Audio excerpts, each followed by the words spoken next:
So మనము last class లో గ్రామ పంచాయతీలకు సంబంధించి ఆర్టికల్ 243 గ్రామ పంచాయతీల నిర్వచనం అనేది 243 ఆర్టికల్ లో చెప్పుకున్నాం. అదేవిధంగా ఆర్టికల్ 243 సబ్ క్లాస్ ఏ గ్రామ సభకు సంబంధించి చెప్పుకున్నాం. అదేవిధంగా ఆర్టికల్ 243 సబ్ క్లాస్ బి వ్యవస్థాపన ద కంపోజిషన్ ఆఫ్ ది గ్రామ పంచాయతీకి సంబంధించి చెప్పుకున్నాం. సో మరి మనకు 243 సబ్ క్లాస్ సి లో గ్రామ పంచాయతీల నిర్మాణం ద కాన్స్టిట్యూషన్ ఆఫ్ గ్రామ పంచాయతీ అనేది ఉంటుంది. 243 సబ్ క్లాస్ సి లో మనకు గ్రామ పంచాయతీల నిర్మాణము ద కాన్స్టిట్యూషన్ ఆఫ్ గ్రామ పంచాయతీ అంటారు. సో మరి ఇది జిల్లా స్థాయిలో మనకేముంటుంది, జిల్లా పరిషత్ అనేది ఉంటుంది. జిల్లాకు సంబంధించి ప్రజా ప్రతినిధులు అనే వాళ్ళు జెడ్పీటీసీలు అనే వాళ్ళు ఉంటారు. జెడ్పీటీసీ అంటే ఏంది, జిల్లా పరిషత్. టి అంటే టెరిటోరియల్, తెలుగులో ప్రాదేశిక అంటారు. టెరిటోరియల్. సి అంటే కాన్స్టిట్యుయెన్సీ అంటే నియోజకవర్గం. జిల్లా ప్రాదేశిక నియోజకవర్గం అని చెప్పేసి మనం చెప్పుకుంటాం. ఓకేనా. సో ఈ జెడ్పీటీసీలు అందరు కలిసి ఎవరు ఎన్నుకుంటారు, జిల్లా పరిషత్ చైర్మన్ ఎన్నుకుంటారు. ఎవరు ఎన్నుకుంటారు, జెడ్పీ చైర్మన్. కాబట్టి జిల్లా పరిషత్ చైర్మన్ ఎన్నిక పరోక్ష ఎన్నిక, ఇండైరెక్ట్ ఎలక్షన్ అని చెప్పేసి అంటాం. జిల్లా పరిషత్ చైర్మన్ ఎన్నిక ఏ రకమైన ఎన్నిక, పరోక్షమైనటువంటి ఎన్నిక, ఇండైరెక్ట్ ఎలక్షన్ అని చెప్పేసి మనం చెప్పుకుంటాం. సో మనకు జిల్లా స్థాయిలో జిల్లా పరిషత్ జెడ్పీటీసీలు అనే వాళ్ళు ఉంటారు. జిల్లా పరిషత్ చైర్మన్ ఎన్నుకుంటారు. చైర్మన్ లేనప్పుడు సో జిల్లా పరిషత్ సమావేశాలకు అధ్యక్షత వహించడానికి వైస్ చైర్మన్ అనేవాడు ఉంటాడు. మరి చైర్మన్ డిప్యూటీ చైర్మన్ పైన మనం అవిశ్వాస తీర్మానం నాన్ కాన్ఫిడెన్స్ మోషన్ ప్రవేశపెట్టవచ్చు అంటే ప్రవేశపెట్టవచ్చు. 4 సంవత్సరాల తర్వాతనే అవిశ్వాస తీర్మానం అనేది ప్రవేశపెట్టాల్సిన అవసరం ఉంటుంది. అదేవిధంగా మధ్యలో ఎవరు ఉంటారంటే ఎంపీటీసీలు అనే వాళ్ళు ఉంటారు. ఎంపీటీసీ అంటే ఏంది, మండల పరిషత్తు టెరిటోరియల్ కాన్స్టిట్యున్సీ. మనకు 2018 JPS junior Panchayat secretary exam లో అడిగాడు. ఎంపీటీసీ అంటే ఏంది, మండల్ పరిషత్ టెరిటోరియల్ కాన్స్టిట్యుయెన్సీ. మండల్ పరిషత్ టెరిటోరియల్ కాన్స్టిట్యుయెన్సీ అంటే ఎంపీటీసీ అని చెప్పేసి అంటాం. సో మధ్యలో ఎంపీటీసీ అనేవాడు ఉంటాడు.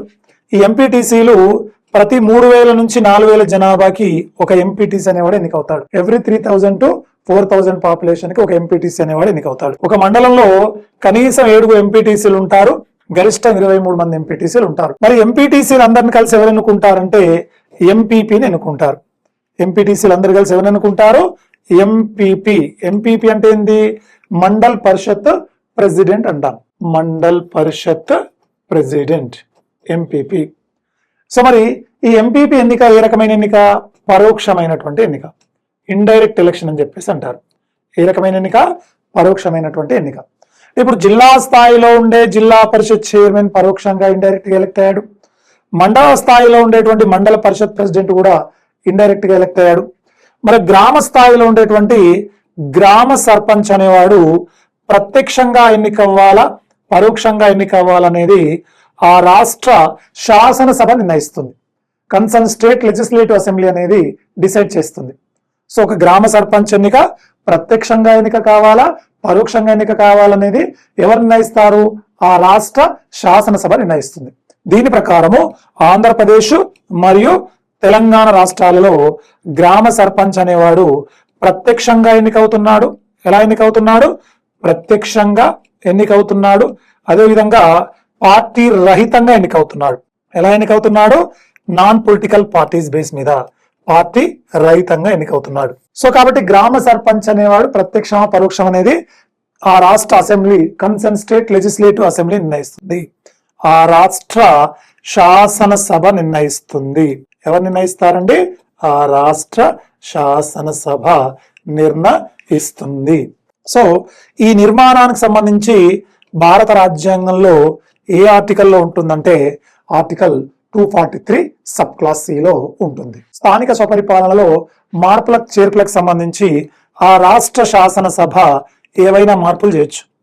ఫర్ ఎగ్జాంపుల్ 2 పిల్లల కంటే ఎక్కువ కలిగి ఉంటే గతంలో పోటీ చేయడానికి అర్హులు కారు, కానీ ఇప్పుడు ఇటీవల నిర్ణయం తీసుకుంది. కారణం ఏంటి, స్థానిక స్వపరిపాలన రాష్ట్ర జాబితాలో ఉంటది కాబట్టి, స్టేట్ లిస్ట్ లో ఉంటది కాబట్టి, సో రాష్ట్ర జాబితాలో ఉన్న అంశాలపైన దేనిపైన మార్పులు చేసే అవకాశం రాష్ట్ర ప్రభుత్వానికి ఉంటుంది. ఇక తర్వాత ఆర్టికల్ 243 సబ్ క్లాస్ డి రిజర్వేషన్లు అనేది చెప్తుంది. అంటే మనకు రిజర్వేషన్లు అనేవి ఎక్కడెక్కడ ఉంటాయి? లోక్సభలో ఉంటాయి, శాసన సభలో ఉంటాయి, తర్వాత మూడోది ఎందులో ఉంటాయి? స్థానిక సంస్థల్లో కూడా రిజర్వేషన్లు అనేవి ఉంటాయి. సో 3 సెక్టార్లలో రిజర్వేషన్లు అనేవి ఉంటాయి. ఇప్పుడు మనకు జనరల్గా స్థానిక సంస్థల్లో ఎస్సీలకు రిజర్వేషన్లు ఉంటాయి. షెడ్యూల్డ్ కులాలకు కేటాయించిన సీట్లలో 1/3 వంతు, ఎన్నో వంతు అండి?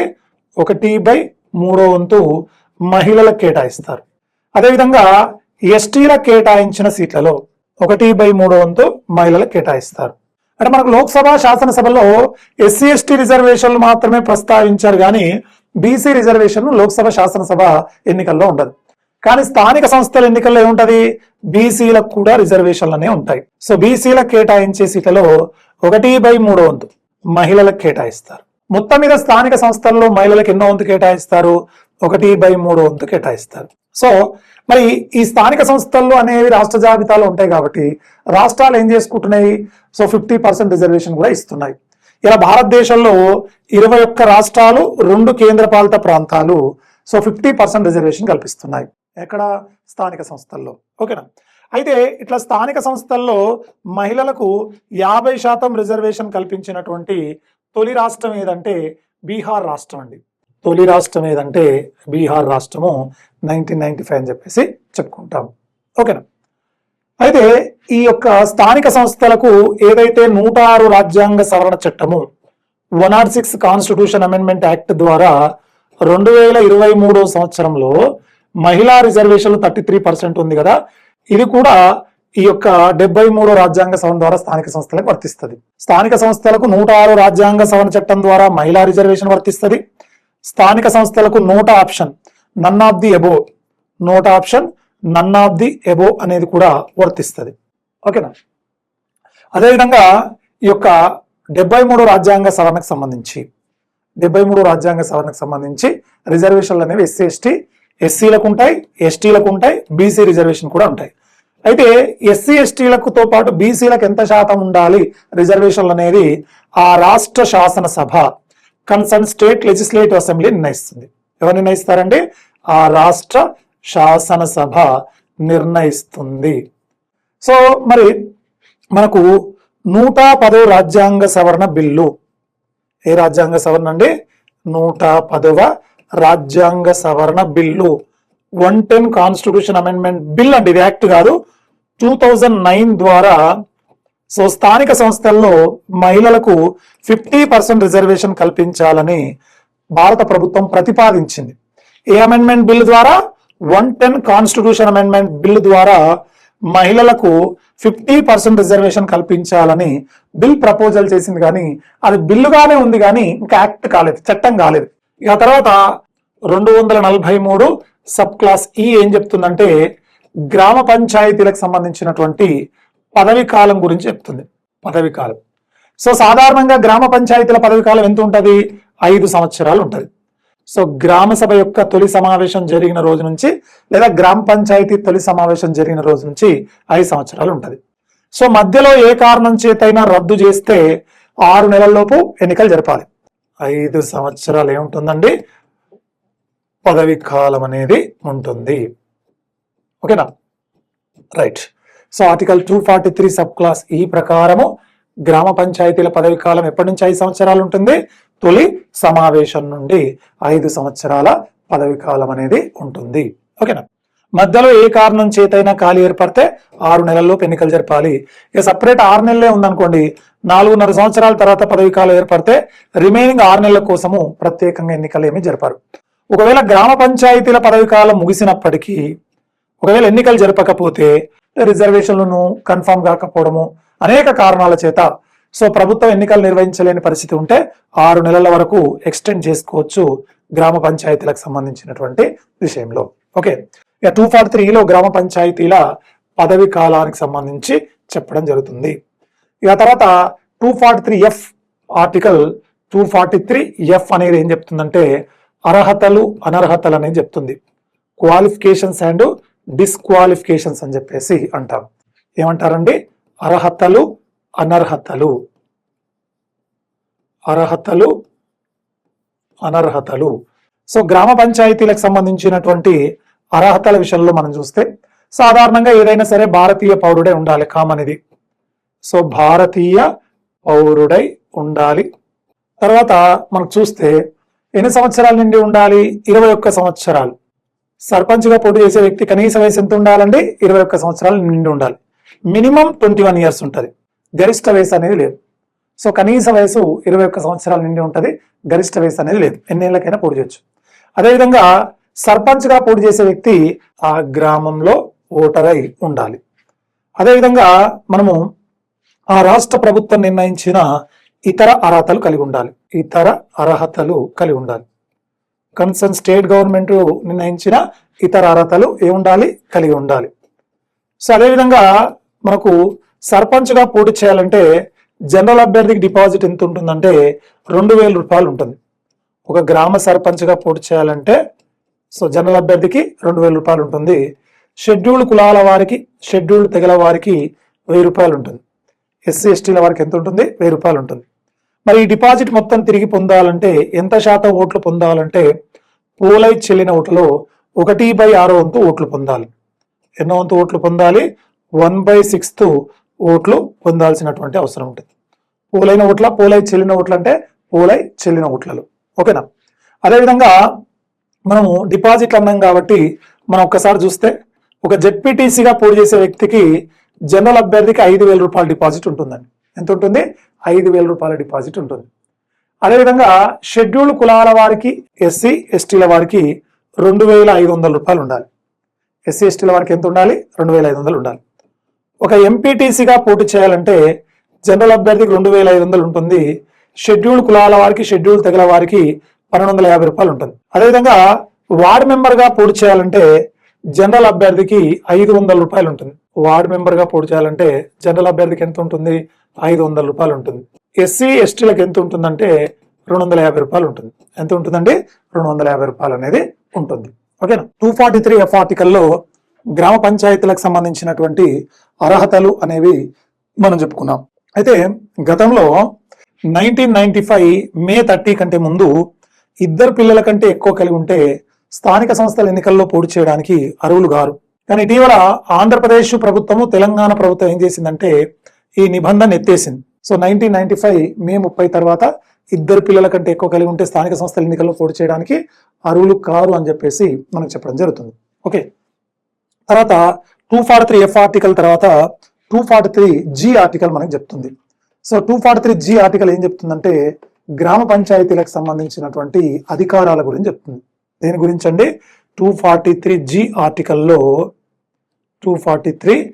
ఆర్టికల్లో గ్రామ పంచాయతీల యొక్క అధికారాల గురించి చెప్తుంది. సో గ్రామ పంచాయతీలకు మొత్తం ఎన్ని అధికారాలు ఉంటాయంటే 29 అధికారాలు ఉంటాయి. మీకు ఫస్ట్ అడిగే క్వశ్చన్ ఇది. సో గ్రామ పంచాయతీలకు ఉండేటువంటి మొత్తం అధికారాలు ఏంటంటే 29 అధికారాలు. ఈ 29 అధికారాల్లో ఏవైనా 12 అధికారాలు స్థానిక సంస్థలకు ఏం చేయాలి? బదలాయించాలి, ట్రాన్స్ఫర్ చేయాలి. ఈ 29 అధికారాలు లోకల్ బాడీస్కి రావు, ఫస్ట్ స్థానిక సంస్థలకు ఉండవు, అవి రాష్ట్ర ప్రభుత్వం దగ్గర ఉంటాయి. రాష్ట్రాలు ఏం చేయాలి? స్థానిక సంస్థలకు ట్రాన్స్ఫర్ చేయాలి, బదలాయించాలి. మరి 29కి 29 అధికారాలు బదలాయించిన రాష్ట్రాలు ఏంటంటే సో మనకు కేరళ రాష్ట్రము 29కి 29 అధికారాలు బదలాయించింది. 2 కర్ణాటక, తర్వాత పశ్చిమ బెంగాలు,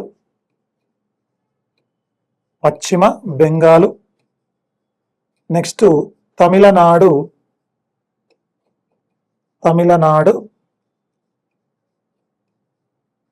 నెక్స్ట్ సిక్కిం.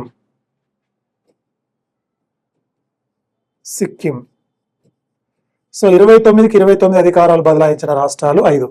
1 కేరళ, 2 కర్ణాటక, 3 పశ్చిమ బెంగాలు, 4 తమిళనాడు, 5 సిక్కిం.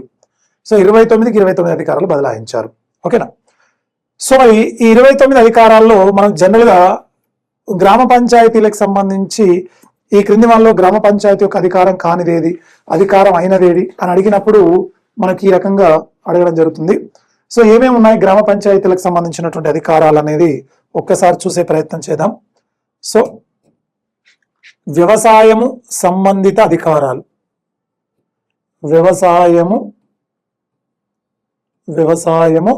సంబంధిత అధికారాలు,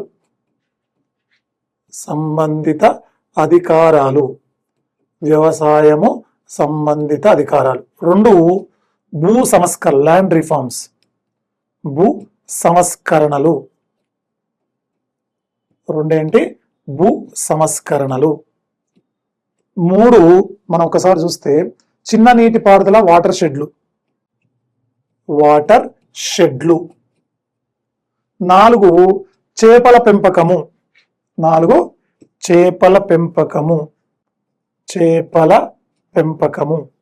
సో చేపల పెంపకం చేయడం అనేది కూడా గ్రామ పంచాయతీ యొక్క అధికారం కిందకి వస్తుంది. సో 5వది సామాజిక పర్యావరణము.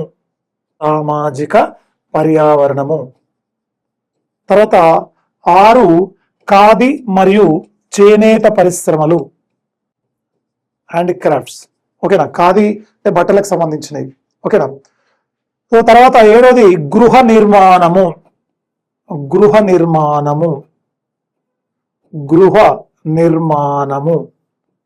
8 త్రాగునీరు, drinking water. So drinking water అనేది గ్రామ పంచాయతీ యొక్క అధికారంగా మనం చెప్పుకుంటాం. తర్వాత రోడ్ల నిర్మాణము. 9 రోడ్ల నిర్మాణము. 10 పేదరిక నిర్మూలన. 10వది ఏంటి? పేదరిక నిర్మూలన. 10వది ఏంటంటే పేదరిక నిర్మూలన. 11 ప్రాథమిక విద్య, మాధ్యమిక విద్య. అదేవిధంగా మాధ్యమిక విద్య. తర్వాత గ్రంథాలయాలు. 12 లైబ్రరీస్, గ్రంథాలయాలు. 13 వచ్చేసి మనము చూస్తే సాంస్కృతిక కార్యక్రమాలు. 14 శిశు సంక్షేమ అభివృద్ధి. 15 వచ్చేసి మనం చూస్తే వయోజన విద్య, అడల్ట్ ఎడ్యుకేషన్. 16 వచ్చేసి పశు సంపద, అంటే పశువులకు సంబంధించినటువంటి పెంపకము, సంపద అంతా మనం దేని కిందకి వస్తుంది అంటే సో ఈ యొక్క గ్రామ పంచాయతీల యొక్క అధికారం కిందకి వస్తుంది. తర్వాత ఇంధనము, పశుగ్రాసము. దానికంటే ముందు ప్రజా ప్రయోజనం, ప్రజా పంపిణీ. నెక్స్ట్ అటవీ ఉత్పత్తులు, ప్రజా పంపిణీ. తర్వాత అటవీ ఉత్పత్తులు. తర్వాత ఇంధనము, పశుగ్రాసము. తర్వాత గ్రామీణ విద్యుదీకరణ.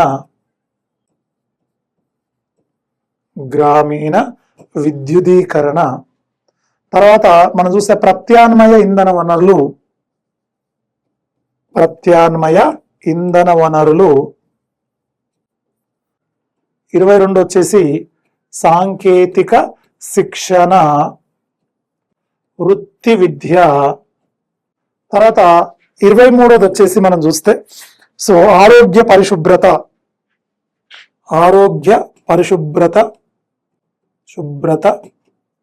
తర్వాత 24 వచ్చేసి కుటుంబ సంక్షేమము. ఇక 25 వచ్చేసి సామాజిక సంక్షేమము.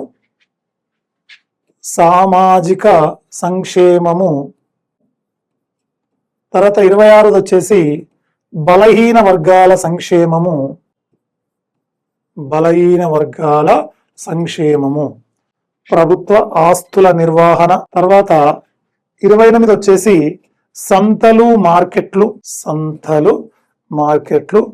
29 వచ్చేసి మనకు చిన్న తరహా పరిశ్రమలు. సో ఇలా గ్రామ పంచాయతీలో మొత్తం ఎన్ని అధికారాలు ఉంటాయంటే 29 అధికారాలు ఉంటాయి. సో గ్రామ పంచాయతీలకు ఉండే మొత్తం అధికారాలు ఏంటి? 29 అధికారాలు. ఈ 29 అధికారాల్లో ఏవైనా 12 అధికారాలు స్థానిక సంస్థలకు ఏం చేయొచ్చు? బదలాయించవచ్చు, ట్రాన్స్ఫర్ చేయవచ్చు. మిగిలిన అధికారాలు ఆ రాష్ట్ర ప్రభుత్వ ఇష్టం పైన ఆధారపడి ఉంటుందని చెప్పేసి మనం చెప్పుకుంటాం.